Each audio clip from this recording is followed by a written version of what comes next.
DC Bureau. As a member of With whom, I'm sorry? Korean News Agency DC Bureau. Okay. So as a member of House Armed Services Committee, what is your perspective on the U.S. strategic deterrence capabilities under the current administration, possible Harris administration? And shall we consider any kind of escalation on multiple domains? I mean escalation between the United States and Russia, China, under Harris' watch. Well, I think you're going to see an escalation from our adversaries because they're going to continue to see an appeasement first approach, a concessions first approach, underinvestment in our military, a lack of accountability for things that have gone wrong in the Pentagon.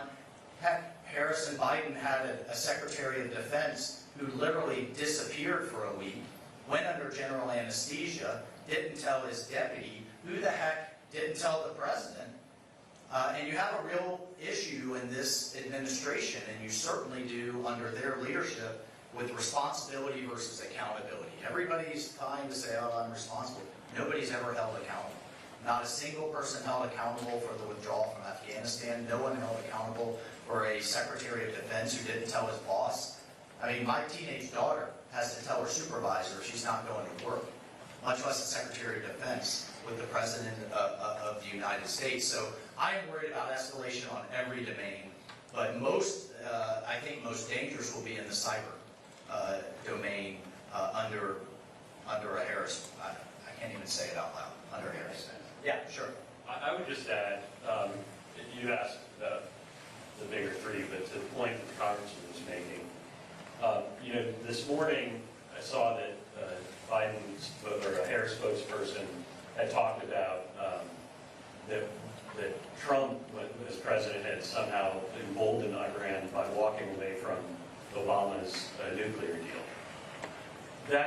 The idea that got spoken out loud by someone as a serious policy response to the difference between these two campaigns is remarkable. The President Trump's ability to hold Iran accountable for its misdeeds and to walk away from a bad deal as part of an overall strategy to force Iran to take us seriously again, is what led to unprecedented levels of peace and stability in the Middle East.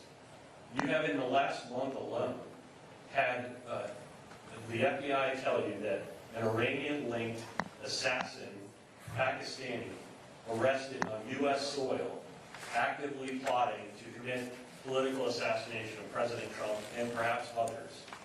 You have seen evidence from the FBI that Iran has hackers and cyber forces trying to infiltrate and disrupt this election. If President Trump were president when foreign agents and foreign nations were doing those things, you would have a more serious response from a candidate at the top of the ticket than looking back to an insane deal that Obama cut in 2017 and saying that is why Iran is emboldened.